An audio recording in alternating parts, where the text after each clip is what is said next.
La vapeur d'eau, rosée du matin, brume, brouillard, fantasmagorie. Et puis cette brume devint le résultat de l'évaporation de l'eau.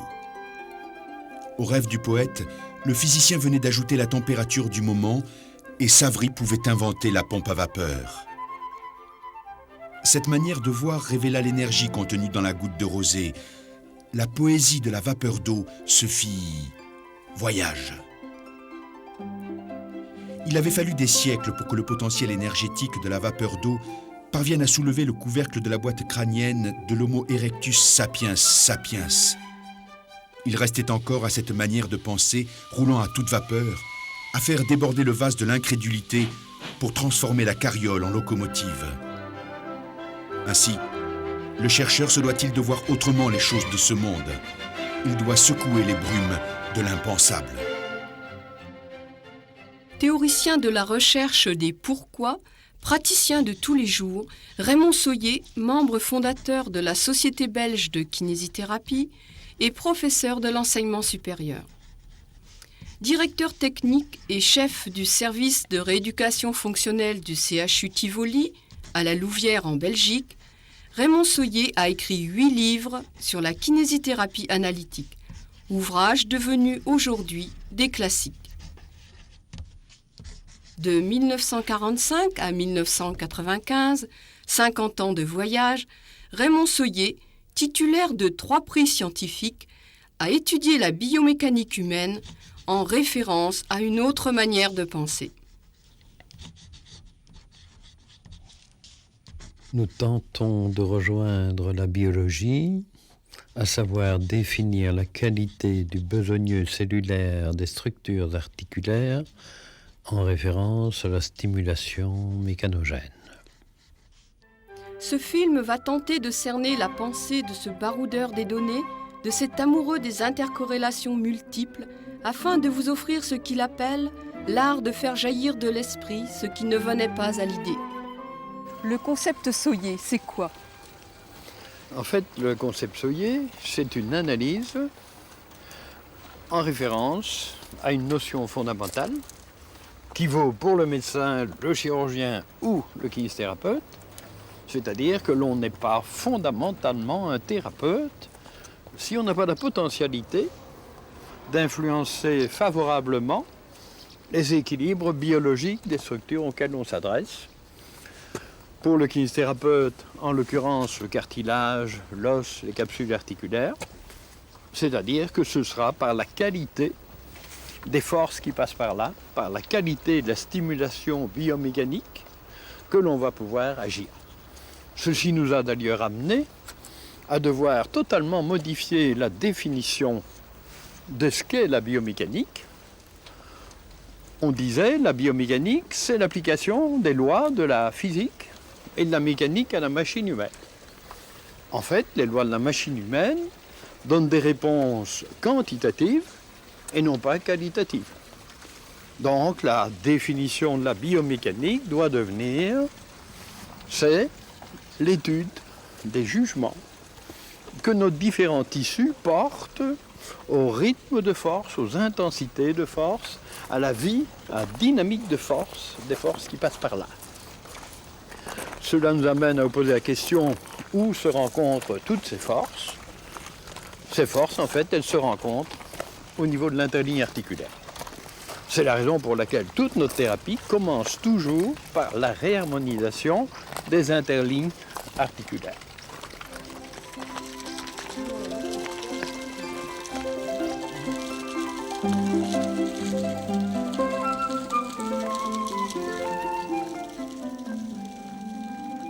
Pourquoi accordez-vous autant d'importance à l'interligne articulaire?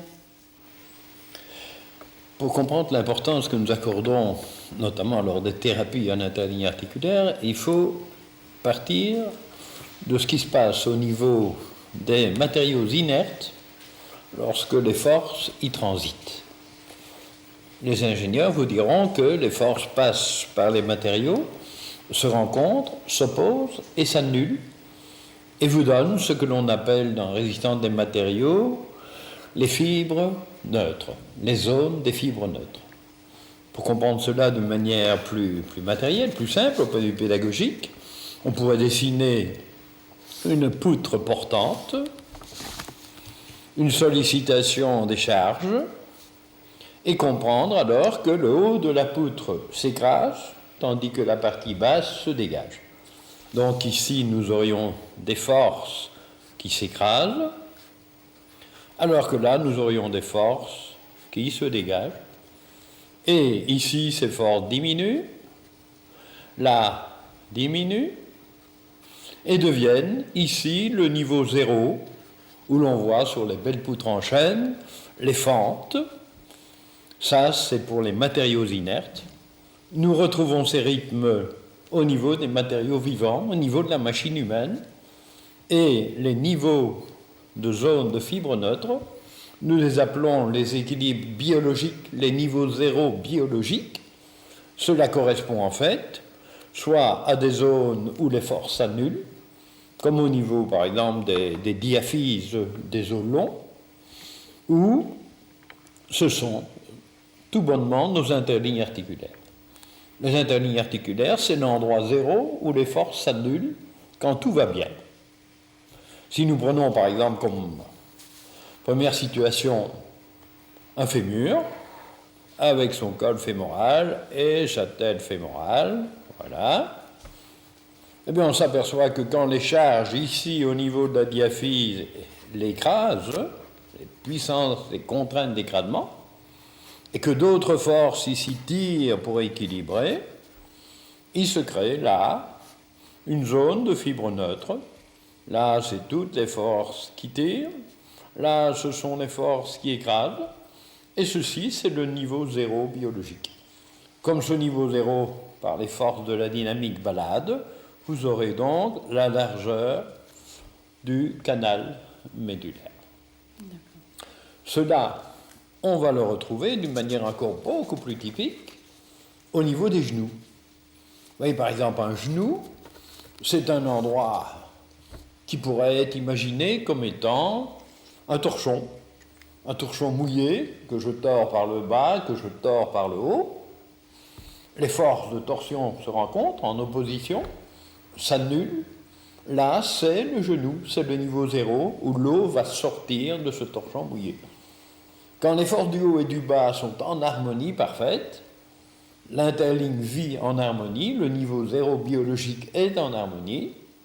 Donc, au point de vue thérapie, l'important d'étudier ce genou en se disant qu'il faut que, pour qu'il soit en harmonie, voilà l'épiphyse et la diaphyse supérieure, voilà notre tibia, voilà notre petit péroné, là. Quand le sujet appuie, par exemple, au niveau du pied, à la partie externe du pied, le cuboïde, les forces qui viennent dans ce tibia et qui montent dans ce fût osseux vont solliciter donc la diaphyse en dehors. Voilà.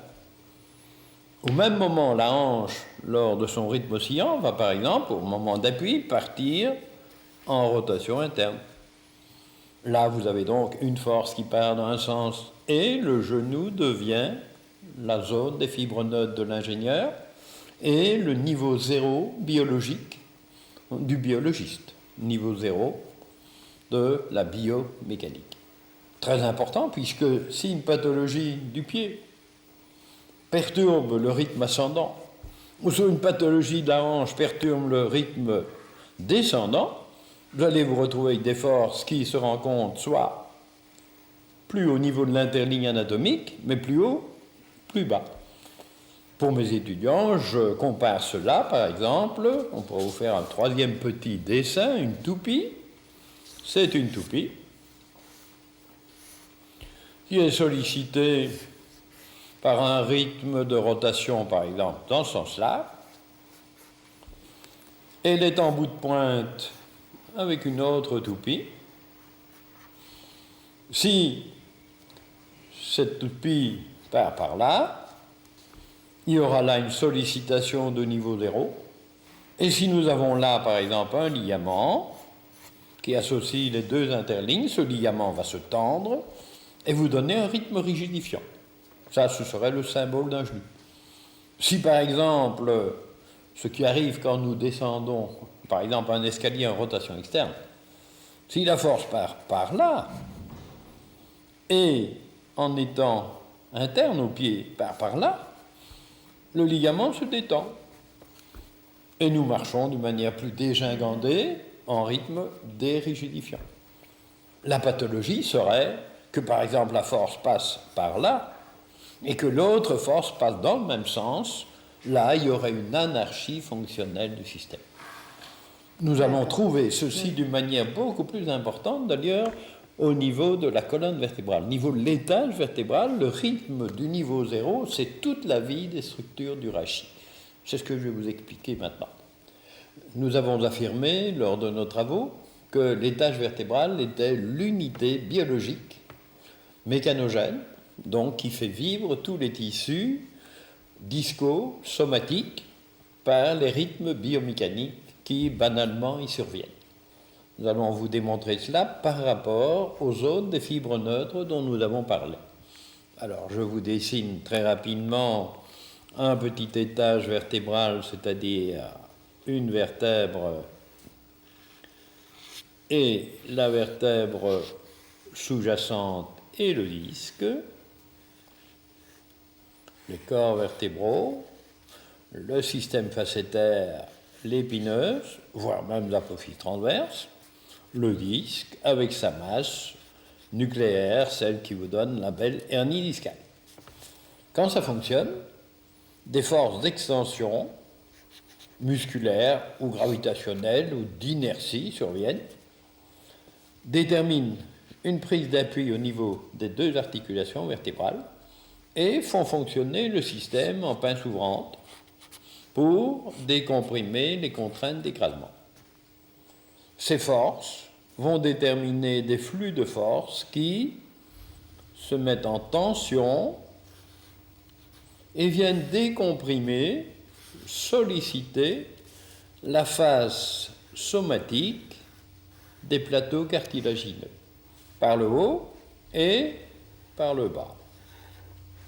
Traction d'un côté, traction de l'autre.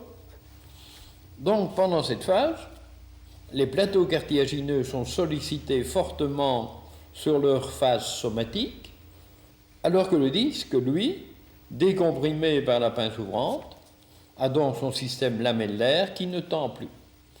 Ça, c'est donc la première phase d'extension, la phase au cours de laquelle la sollicitation des contraintes gravitationnelles est éliminée. C'est une phase biologiquement très positive. Hélas, la contraction des muscles qui détermine ce rythme est phasique. C'est-à-dire que dans l'instant, le relâchement survient et un rythme inverse également survient. C'est ce que nous trouvons sur notre deuxième petite croquis ici, à savoir que les forces de retour vont supprimer les tensions qui existaient au niveau du corps vertébral. Au contraire, les contraintes revenant en appui au niveau du disque, le système lamellaire se tend et va solliciter l'autre face des plateaux cartilagineux. Vous vous retrouvez ainsi avec des plateaux cartilagineux en rythme séquentiel de niveau 0. Ça tire, ça relâche, ça tire, ça relâche. C'est-à-dire qu'au point de vue thérapie, pour redonner à chaque étage vertébral ses qualités, il faut donc s'organiser pour que l'appui, la baroception des articulaires existe, pour que cette baroception puisse lancer l'activité de la contraction musculaire qui détermine ce rythme d'extension, retour d'extension, qui survenant des milliers de fois par jour, va déterminer l'équilibre biologique des structures de l'étage vertébral. Voilà pourquoi l'étage vertébral est l'unité biologique du rachis. Vous remarquerez au passage que l'étage vertébral biomécanique comporte le corps vertébral inférieur de la vertèbre sous-jacente et le corps vertébral supérieur de la vertèbre sous-jacente et ne correspond pas à l'étage anatomique, puisque le suivant, c'est vers le haut celui-là et vers le bas celui-ci. Les croquis que nous avons réalisés nous ont montré que lorsque le levier vertébral prend son appui sur ses articulaires, les rythmes d'extension décompriment le disque et déterminent des forces de tension qui sollicitent alternativement, de façon séquentielle, les plateaux cartilagineux, qui sont les niveaux zéro biologiques de l'étage vertébral. Nous allons essayer de vous montrer cela sur pièce post-mortem. Si je prends l'épineuse pour y donner des forces, si j'assure la stabilité des articulaires, lorsque des forces d'extension surviennent, on s'aperçoit que le disque est sollicité par des contraintes de dégagement, des forces de dégagement. Ce qui nous intéresse surtout, c'est le fait que ces forces de dégagement créent des flux de force à l'intérieur des structures pour les solliciter. C'est ce qu'a démontré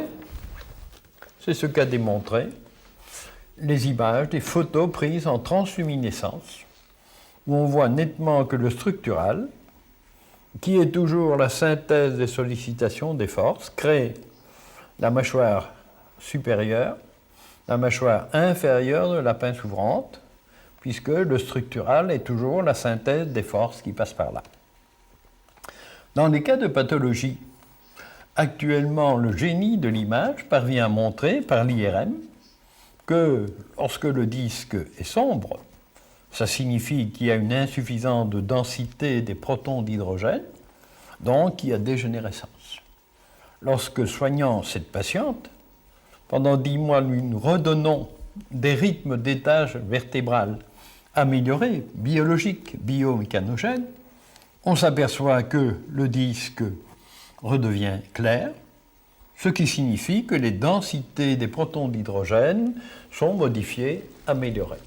On s'aperçoit donc que lors des traitements, lorsqu'on améliore la stimulation dynamique, donc cohérente des tissus, on obtient des efficacités d'équilibre biologique, ce que j'appelle le besogneux cellulaire.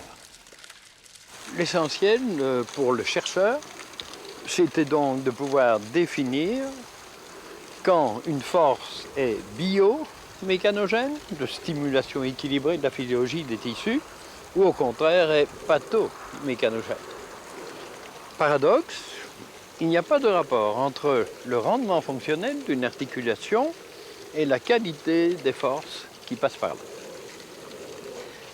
Monsieur Soyer, quelles sont les origines des perturbations qui surviennent au niveau des articulations? En gros, il y a deux types d'origines aux perturbations. Il y a d'une part le traumatisme. Dans ce cas, on va connaître avec précision quelles sont les lésions qui existent. Il y a d'autre part, habituellement, banalement, toujours, des perturbations que nous appelons les incartades pathomécaniques, qui sont en rapport avec la prédominance motrice, fonctionnelle des articulations et des chaînes articulaires et musculaires. Donc, surviennent des incartades que l'on peut résumer en disant c'est coincé, c'est décentré, c'est discongruent, c'est en hyperpression ou c'est en constante d'appui ou en constante de tension. Ça, ce sont les incartades. Ces incartades existant, il nous fallait avoir la potentialité de les objectiver de manière sélective et significative. D'où l'imagination d'examens que nous appelons les examens des barrières motrices. L'examen des barrières motrices, c'est donc l'étude que nous observerons lors des techniques de soins, l'étude de la manière dont les arrêts de fin de course surviennent. Étude des barrières motrices, comment votre coude en fin de course est caoutchouc ou à contact dur. À partir de là, il suffisait alors d'imaginer des techniques en général manuelles qui, en déclenchant des forces progressivement, des forces tangentes aux surfaces, parviennent à repositionner et à décoincer les interlignes. C'est ce que nous vous montrons lors de techniques pour la hanche, pour l'épaule, pour la colonne, etc. Nous allons donc vous présenter quelques techniques de repositionnement articulaire en référence à ce que nous avons dit au début de ce film. Ceci, non pas pour vous en apprendre la pédagogie, ce qui serait très complexe et très long, mais surtout pour vous montrer qu'effectivement, une main de thérapeute plus ou moins à droite a la potentialité pour, dans les 3 plans de l'espace, pouvoir corriger toutes les discongruences articulaires, quelles qu'elles soient. Ici, nous aborderons la hanche, nous reprendrons l'épaule, nous pourrions faire cela pour le genou, pour le pied, pour le tarse, pour le carpe. Donc, uniquement un aspect potentialité. Pour pouvoir définir ce qui doit être fait, il faut avoir la potentialité d'examens sélectifs et significatifs qui précisent quels sont les types de discongruences, de décentrage qui existent pour chaque articulation et pour chaque chaîne articulaire et musculaire. Ici, nous prenons la hanche et l'examen qui objective ces faits, ce sont les examens de barrière motrice. Barrière motrice dont nous avons déjà parlé antérieurement au point de vue examen, donc la manière dont, en fin de course, une articulation trouve une liberté complète ou au contraire va buter. Prenons pour la hanche, si l'on veut objectiver par exemple un pôle antérieur, un décentrage antérieur, c'est en étudiant la barrière motrice de rotation interne. Vous voyez, je conduis vers une rotation interne, et à partir de là, quel est le type de résistance? Ici, c'est une résistance qu'avec habitude professionnelle, on dira ça vaut 8 sur 10. Ce n'est pas parfait. Le sujet est jeune, ce n'est pas un cas de pathologie, mais c'est un peu résisté. Pour étudier les congruences frontales, est-ce que ça va conduire, il a le temps, d'ici 30 ans, vers une coxarthrose pénétrante ou expulsive? Il suffit d'interroger la barrière motrice de flexion. Vous voyez, par exemple, quand je suis ici, chez lui, il a une butée. C'est un joueur de foot, donc il est normal qu'il descende un peu, malgré son âge, sa tête fémorale. De l'autre côté, par exemple, il serait intéressant de voir ce que ça va donner. Et, voyez, hop, là, c'est beaucoup plus ample et une barrière motrice beaucoup plus caoutchouc. Donc, pour corriger, rapidement, je réalise ce geste. C'est une petite tricherie, puisque normalement, c'est beaucoup plus long à réaliser au point de vue thérapie. Je m'organise pour horizontaliser le col fémoral. Je m'organise pour y prendre un appui. Nos techniques ont toujours pour effet de désinformer les disques de Merkel de la peau, la baroception, puis de densifier le muscle, et puis de repositionner ici la tête fémorale, l'article vers le fond acétabulaire postérieur, là. Un petit mouvement pour repositionner, c'est fait. Et je peux alors corriger, contrôler ma barrière motrice, ma barrière motrice, ma barrière motrice, ma barrière motrice, vous voyez? C'est très simple puisque ce n'est pas réellement pathologique, c'est du micro-décentrage fonctionnel. Nous avons donc corrigé sélectivement un pôle articulaire. Il s'agit maintenant de corriger chez lui, du fait que c'est un sujet jeune du type longiligne, un décentrage, un micro-décentrage externe qui avait comme conséquence de limiter la flexion. Nous allons donc simplement mettre la main sur le niveau du grand trochanter, réaliser notre appui de 20-40 grammes, pas plus, le prolonger d'une façon exponentielle vers 1 kg, 1,5 kg, repousser l'article vers le dedans et sur un petit mouvement faire déraper. Une main un peu habituée contrôle, sait ça a dérapé ou ça n'a pas dérapé. Ce n'est pas le proprioceptif qui donne. Tant que le dérapage n'a pas eu lieu, on n'aura pas le résultat. Le résultat, c'est la liberté de la barrière motrice au moment du passage antérieur. Quand nous arrivons là, nous ne rencontrons plus cette barrière motrice, et vous voyez, et nous sommes 35-40 degrés plus loin. Si nous abordons le troisième type de décentrage de l'article, qui est un dérapage en antéversion, dérapage vers l'avant, une rotation externe non proportionnelle à une rotation externe.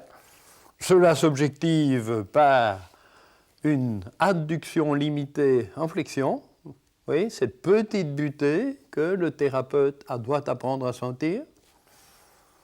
La correction, ce sera donc un dérapage de rotation interne. Ici, je vais le faire en souplesse. Une main à la hanche, une main avec un patient qui se relâche, le calme. On lâche sa main, voilà. Et je réalise une rotation non proportionnelle, une rotation sur place. Pré-écrasement, écrasement, c'est ma main gauche qui travaille. Ma main droite fixe à peine le bassin. Je détors. Voilà, clac, petit dérapage qui se ressent. On contrôle. Et barrière motrice tout à fait caoutchouc. Il est bien entendu qu'on réalise cette technique en 5, 10, 20 séances chez les sujets gravement atteints de réelle coxarthrose sévère, incipiente, etc. Chez ce jeune sportif théoriquement parfait, si on veut décortiquer quand même en finesse la proprioception de sa rotule, on s'aperçoit qu'en sollicitation latérale externe, on a une barrière motrice, alors qu'en sollicitation latérale interne, on a une liberté. Cela provient d'une petite anarchie proprioceptive de l'interligne fémoro-tibiale qui, si nous réharmonisons, va libérer la rotule. Quel est ce problème d'interligne? Nous prenons nos examens de barrière motrice du segment jambe, nous contrôlons la barrière motrice, prétension, tension, tension, tension, et on voit que chez lui, on ne rencontre pas la rigidification physiologique, ce qui signifie que c'est un tibia micro dérapé vers l'avant. Supposons maintenant que je le corrige, une main qui ne fait rien, une main qui agit, 20 grammes, 50 grammes, 200 grammes, 500 grammes, 1 kilo, voilà. Micro-recentrage postérieur, contrôle du rythme rigidifiant, vous voyez, impossibilité d'avoir son hyperextension, contrôle de la rotule, caoutchouc, du rythme patellaire, décontraction musculaire, c'est prêt pour la massothérapie. Pour évaluer la liberté de votre épaule au point de vue amplitude, et par là les reflets qu'il y a peut-être au niveau de votre tête humérale, il y a par exemple une technique globale qui nous permet, bras tendu en avant, d'évaluer quelle sera la barrière motrice globale de cette épaule en élévation. Vous voyez ici, il y a un arrêt un petit peu à contact dur. Par comparaison, on peut se dire, tiens, qu'est-ce que ça donne de l'autre côté? On lève, là, là, et on s'aperçoit en fait et que l'amplitude est différente et que la souplesse de fin de course existe. Éventuellement, dans certains cas, on posera la question au patient, est-ce que ceci vous fait mal ou pas? Au point de vue technique, on ne peut être efficace que si on connaît par le menu ce qui doit être corrigé. C'est-à-dire, pour les 3 plans d'espace, quels sont les décentrages. Pour objectiver un décentrage ascendant de l'article, on peut certes évaluer la grandeur de l'interligne articulaire, là, voir la sensibilité d'une insertion de sous-épineux, mais le test fondamental, c'est la barrière motrice d'abduction dans le plan de l'omoplate sans aucune composante de rotation. Et là, on s'aperçoit que le contact dur est plus intense, vous maintenez la position, alors que de l'autre côté, nous avons une liberté beaucoup plus grande. En l'occurrence, nous pouvons affirmer qu'il y a un décentrage ascendant de l'article. Si nous voulons évaluer alors le degré de décentrage vers l'avant, évidemment, il peut y avoir une arthro qui a montré un bourrelet antérieur, mais pour évaluer ce décentrage, il suffit d'utiliser la voie antérieure de passage de l'épaule Abduction, antépulsion, élévation, rotation interne, voilà. Et oui, cette épaule est réellement coincée. Si je pars de l'autre côté et je réalise abduction, antépulsion, rotation, vous voyez, c'est libre. Ça, c'est un signe spécifique.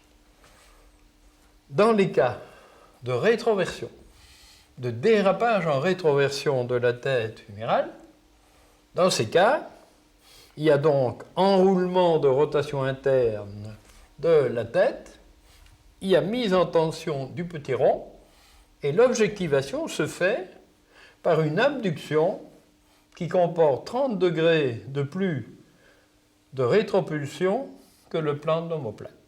Et ici, nous sommes tout à fait bloqués et souvent douloureux.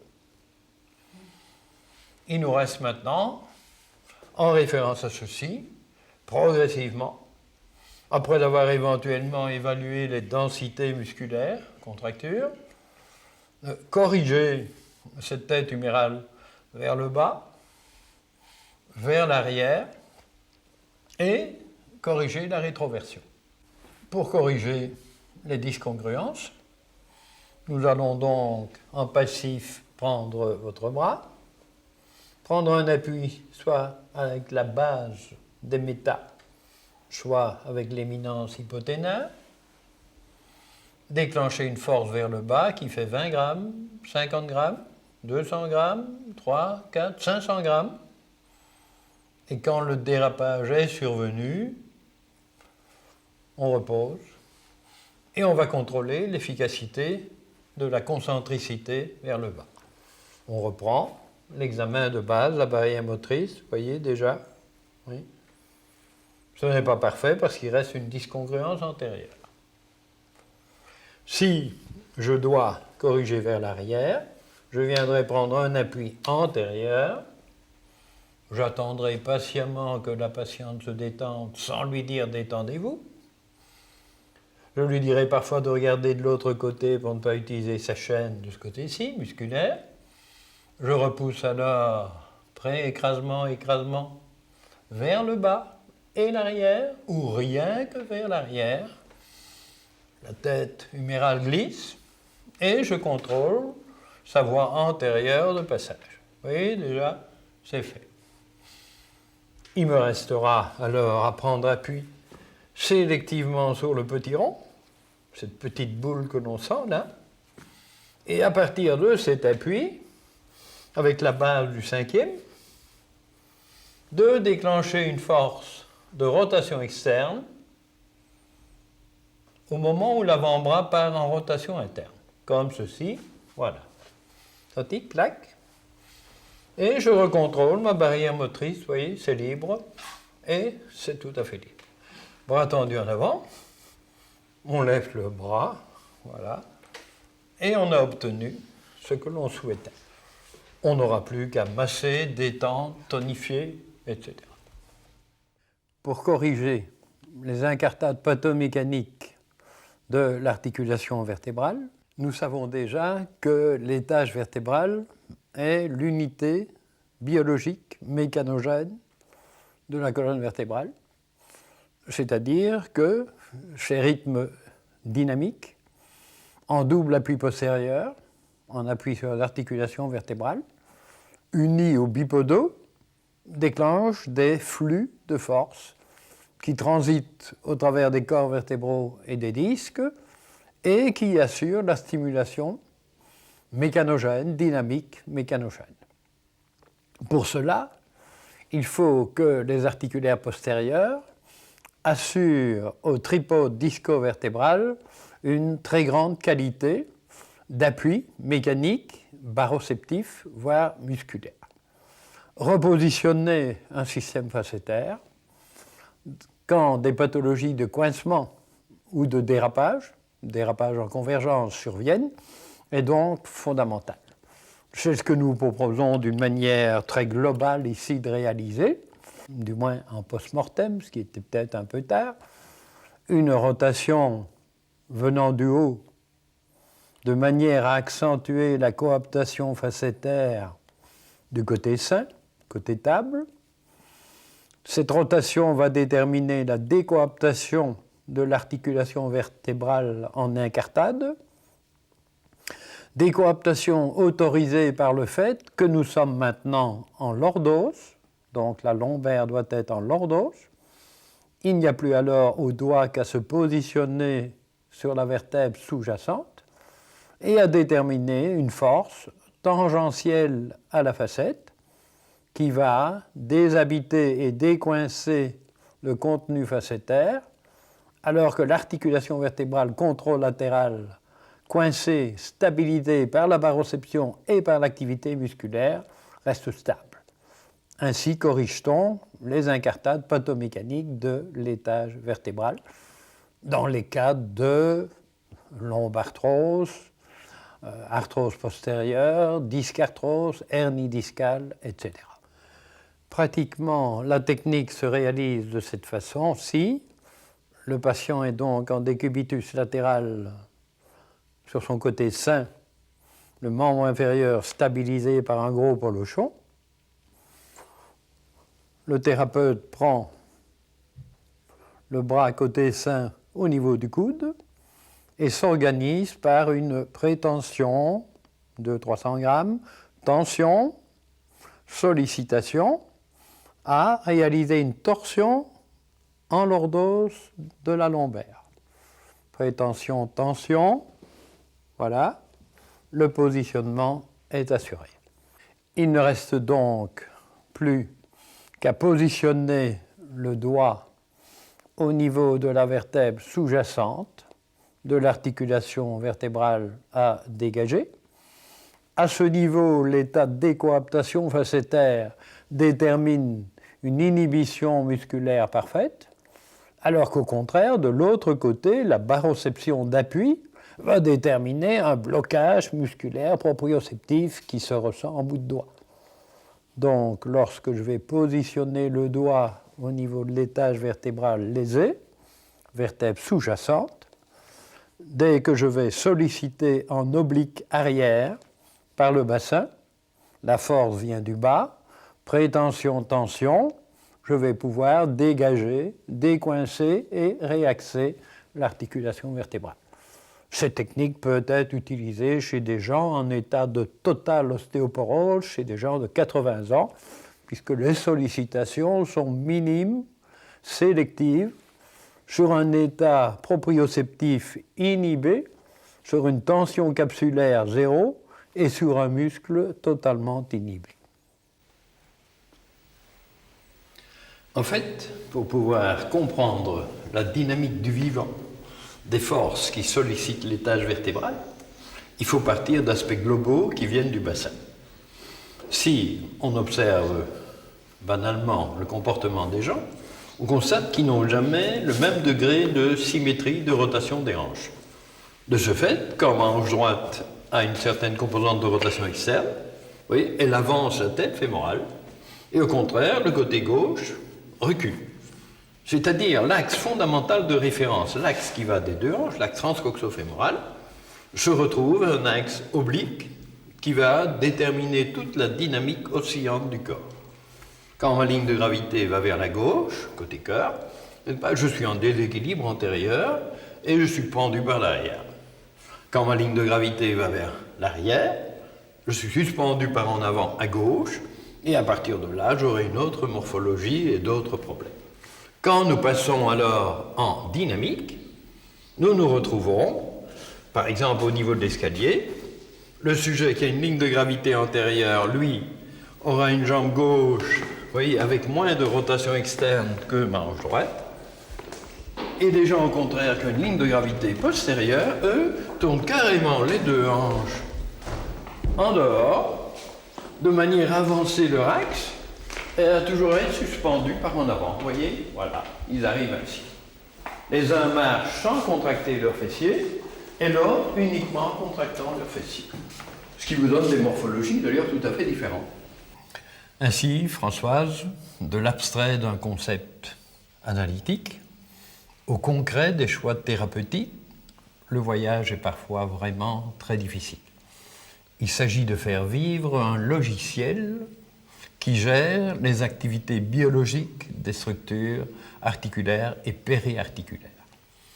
Heureusement, la caméra, elle, nous porta ses lumières.